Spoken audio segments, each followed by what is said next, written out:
It was New Year's Eve, 2020, and I was driving home from a party at a friend's house. The festivities had ended early due to the snowstorm that was sweeping through upstate New York, and the roads were nearly deserted. I'd driven this stretch of Route 17 100 times before, but that night, the familiar route felt different, emptier, darker, and unnervingly quiet. The snow was coming down hard, thick flakes swirling in the beams of my headlights. My windshield wipers struggled to keep up, and the road was slick with ice. I gripped the steering wheel tightly, my knuckles white as I navigated the treacherous curves. It was just me and the storm, or so I thought. The first hour of the drive was uneventful. The radio was playing static, so I switched it off and let the hum of the engine fill the silence. The snow muffled everything, making the world outside feel distant and surreal.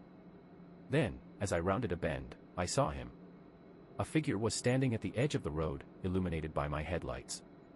He was tall and thin, wearing a long coat and a wide-brimmed hat that cast his face in shadow. He didn't wave or signal for help, he just stood there, watching as my car approached. I slowed down instinctively, my heart pounding.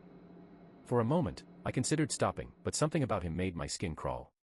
The way he stood so still, so unnaturally still, sent a shiver down my spine. I drove past him, my eyes fixed on the rearview mirror.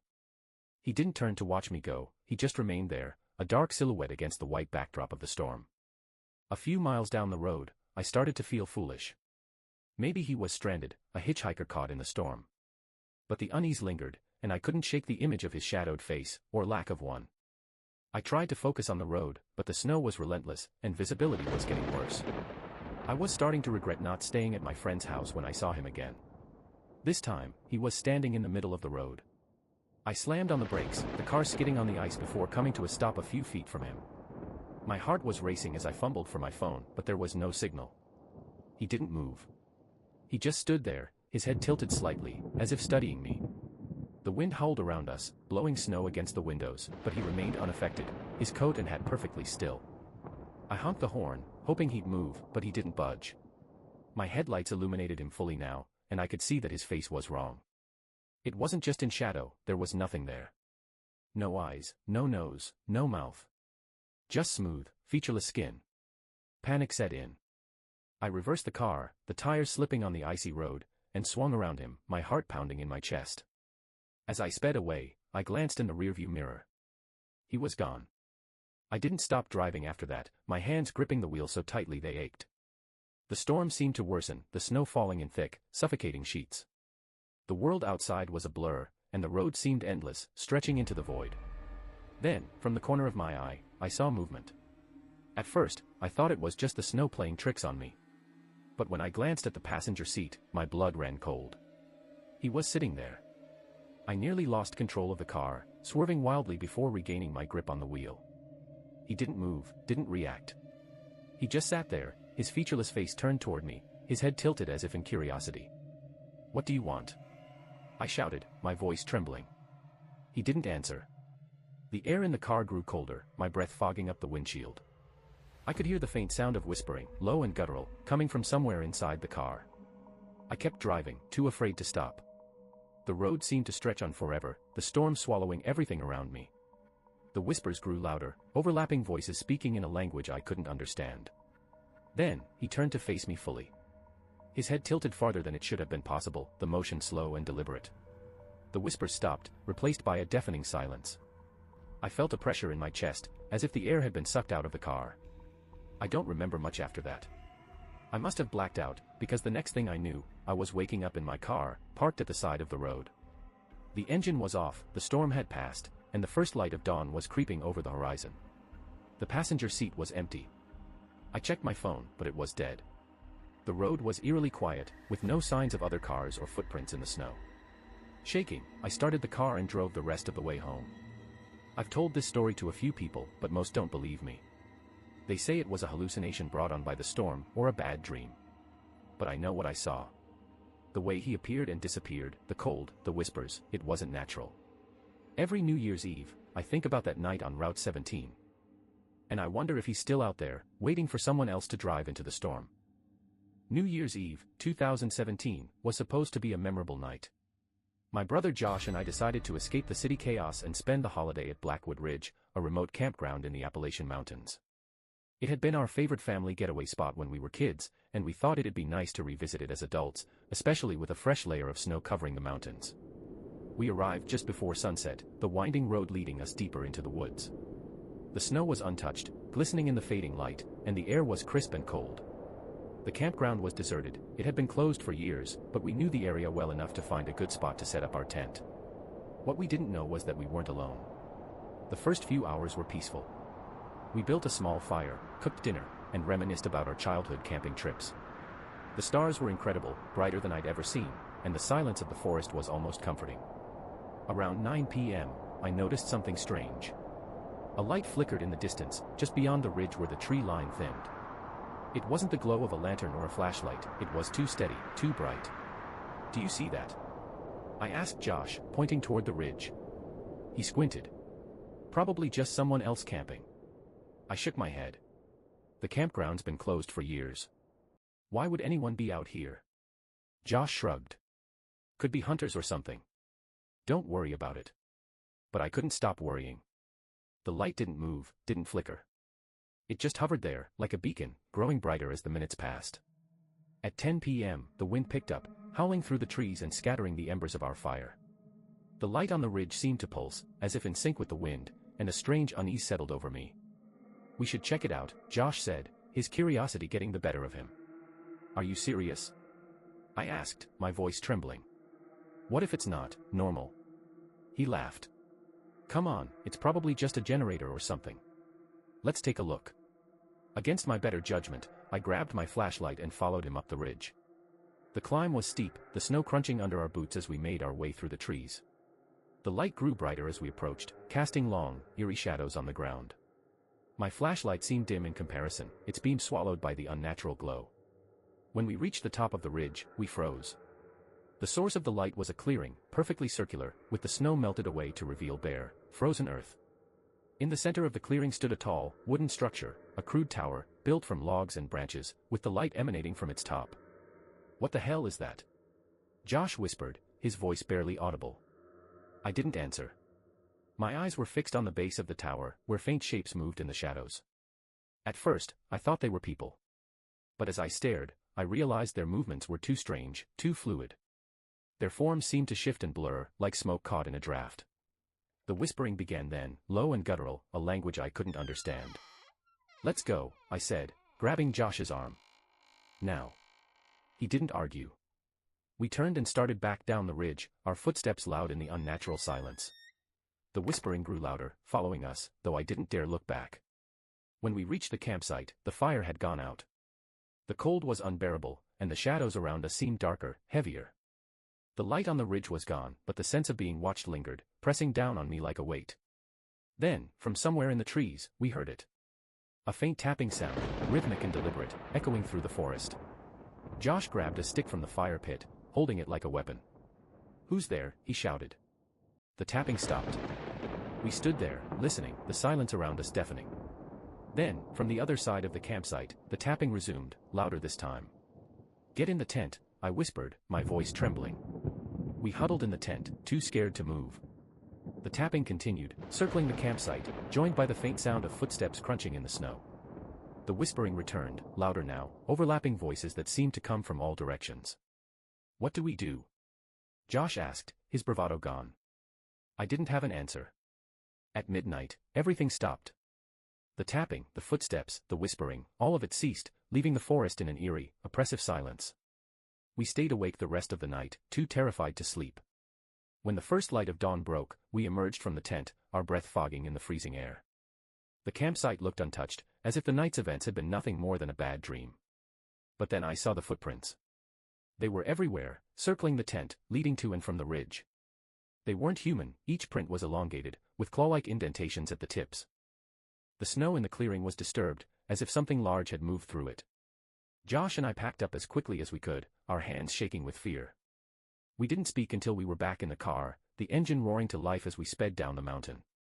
We haven't been back to Blackwood Ridge since. I still don't know what we saw that night, what built the tower, what followed us through the woods. Every New Year's Eve, I think about the light on the ridge and the strange, shifting shapes in the clearing. And I wonder if they're still there, waiting for someone else to find them. In 2019, my best friend Emily invited me to spend New Year's Eve at her family's cabin in Hollow Creek, Kentucky. It was a remote place, nestled deep in the woods, and her family had used it as a hunting lodge for generations. Emily had been going there since she was a kid and assured me it was the perfect spot for a peaceful, no-stress holiday. But when we arrived, the place felt anything but peaceful. The cabin was old, with warped wooden walls and windows that rattled in the wind. It stood at the edge of a frozen creek, surrounded by thick forest. Emily's parents had already been there for a few days, but they were heading back to town for a party, leaving us with the cabin to ourselves. "You'll love it," Emily said as we unloaded our bags. "It's cozy, and the woods are beautiful in the snow." I wanted to believe her. But as soon as we stepped inside, I felt a strange heaviness in the air. The first few hours passed uneventfully. We lit a fire in the stone hearth, made hot chocolate, and played cards while the storm outside grew stronger. The snow piled up quickly, and by the time the sun set, the cabin was completely isolated. At around 8 p.m., Emily went to take a shower, leaving me alone in the living room. The fire crackled softly, and the wind howled outside.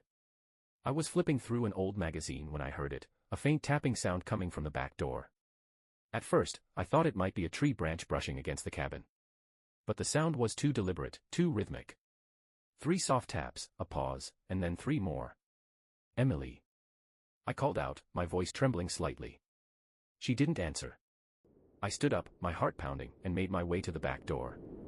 The tapping continued, steady and insistent. I reached for the doorknob, then hesitated. Something didn't feel right.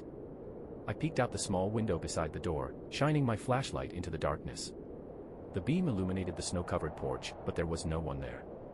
Just the wind and the swirling snow. The tapping stopped. I locked the door and returned to the living room, trying to shake off the unease. Emily came out of the bathroom a few minutes later, her hair wrapped in a towel. "Everything okay?" she asked. I almost told her about the tapping but decided against it. It was probably just the wind, I told myself. At 10 p.m., the power went out. Emily and I lit candles and piled on blankets, trying to stay warm. The fire was still going, but the cabin felt colder, the shadows deeper. The storm outside was relentless, the wind rattling the windows and shaking the walls. Then, we heard it again. The tapping. This time, it came from the living room window. 3 taps, slow and deliberate. Emily and I froze, staring at each other in the flickering candlelight. "Did you hear that?" she whispered. I nodded, my throat dry. We both turned toward the window, but the curtains were drawn, blocking our view. Emily grabbed the poker from the fireplace and motioned for me to follow her. She pulled the curtain back slowly, and we both gasped. The snow outside was undisturbed, the porch empty. But there, just beyond the edge of the light, stood a figure. It was tall and thin, its form barely visible through the swirling snow. Its head was tilted at an odd angle, and it didn't move, didn't flinch, even when Emily shone the flashlight directly at it. "What the hell is that?" I whispered, my voice barely audible. Emily didn't answer. She dropped the curtain and stepped back, her face pale. We locked every door and window in the cabin, our nerves on edge. The figure hadn't followed us, but the feeling of being watched lingered, pressing down on us like a weight. At 11:30, the knocking started. It was louder this time, coming from the front door. 3 knocks, slow and deliberate, followed by silence. Then, 3 more. Emily grabbed her phone, but there was no signal. "What do we do?" she whispered, clutching the poker tightly. I didn't have an answer. The knocking continued, growing louder and more insistent. I moved to the window and peeked outside, but the figure was gone. The porch was empty, the snow untouched. Then, the whispers began. At first, I thought it was the wind, but the sound was too distinct. Low, guttural voices, overlapping and echoing, coming from all directions. The shadows in the room seemed to stretch and twist, forming shapes that made my stomach churn. Emily backed away from the door, her eyes wide with fear. "This isn't happening," she whispered. But it was. At midnight, the fire went out. The room plunged into darkness, and the whispers grew louder, filling the cabin with their eerie cadence. The temperature plummeted, and I could see my breath fogging in the freezing air. Then, the front door slammed open. The wind howled through the cabin, blowing out the candles and scattering the papers on the table. Emily screamed, and I turned toward the door, my flashlight trembling in my hand. The figure was standing in the doorway, its hollow eyes fixed on us. It stepped inside, its movements jerky and unnatural, and the whispers reached a deafening crescendo. We bolted out the back door, not stopping to grab our coats or shoes. The snow was deep, and the cold bit into my skin as we ran through the woods. The whispers followed us, echoing through the trees, growing fainter as we put distance between ourselves and the cabin. When we finally reached Emily's parents' house, we were shaking, our clothes soaked through. We tried to explain what had happened, but they didn't believe us. The next day, we returned to the cabin to retrieve our things. The doors were locked, the snow around the cabin undisturbed. Inside, everything was exactly as we'd left it, except for the poker, which was lying in the middle of the living room floor, bent in half. We never went back to Hollow Creek. But every New Year's Eve, I think about the whispers, the figure, and the way the cabin seemed to come alive that night. And I wonder if it's still there, waiting for someone else to stay too long. Back in 2016, I decided to ring in the new year with something unique, a solo camping trip in the remote deserts of Nevada. It wasn't an impulsive decision. I was an experienced camper, used to the isolation and quiet of the wilderness. But that trip was unlike anything I'd ever experienced, and it's one I still can't fully explain. I picked a spot near a stretch of desert known for its beautiful night skies. The nearest town was a good 2-hour drive away, and there was no cell service. It was perfect for the solitude I was craving. The desert was vast, silent, and eerily still, a stark contrast to the chaos of my day-to-day life. I arrived at my campsite in the late afternoon, set up my tent, and built a fire.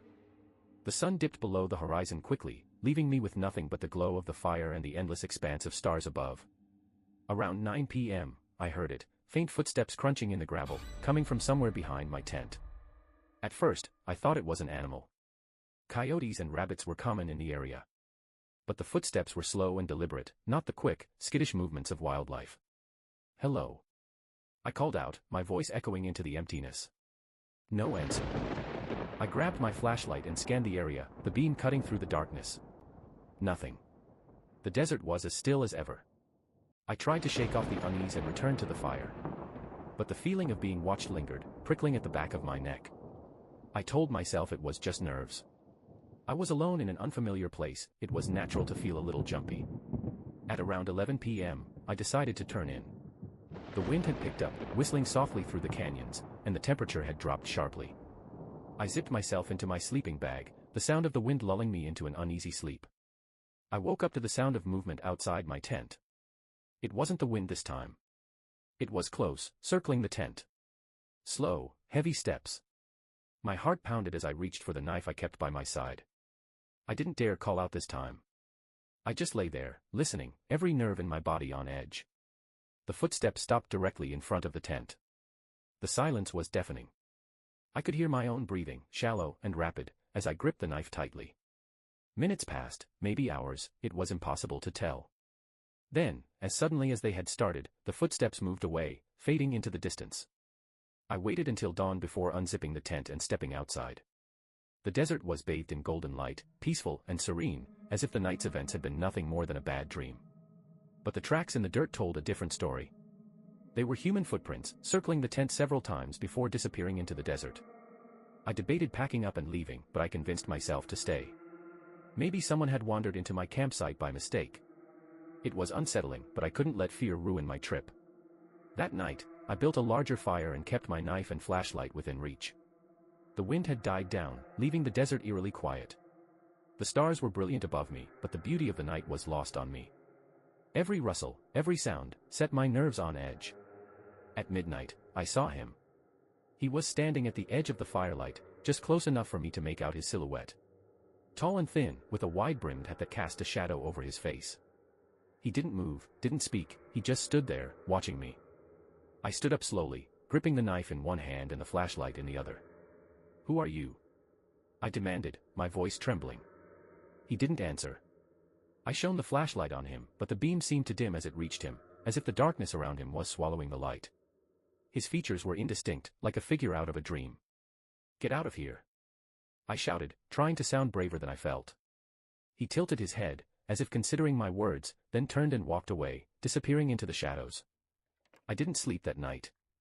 I sat by the fire, my knife in hand, jumping at every sound. When dawn finally broke, I packed up and left without looking back. I've told this story to friends and family, but no one has been able to explain what I saw.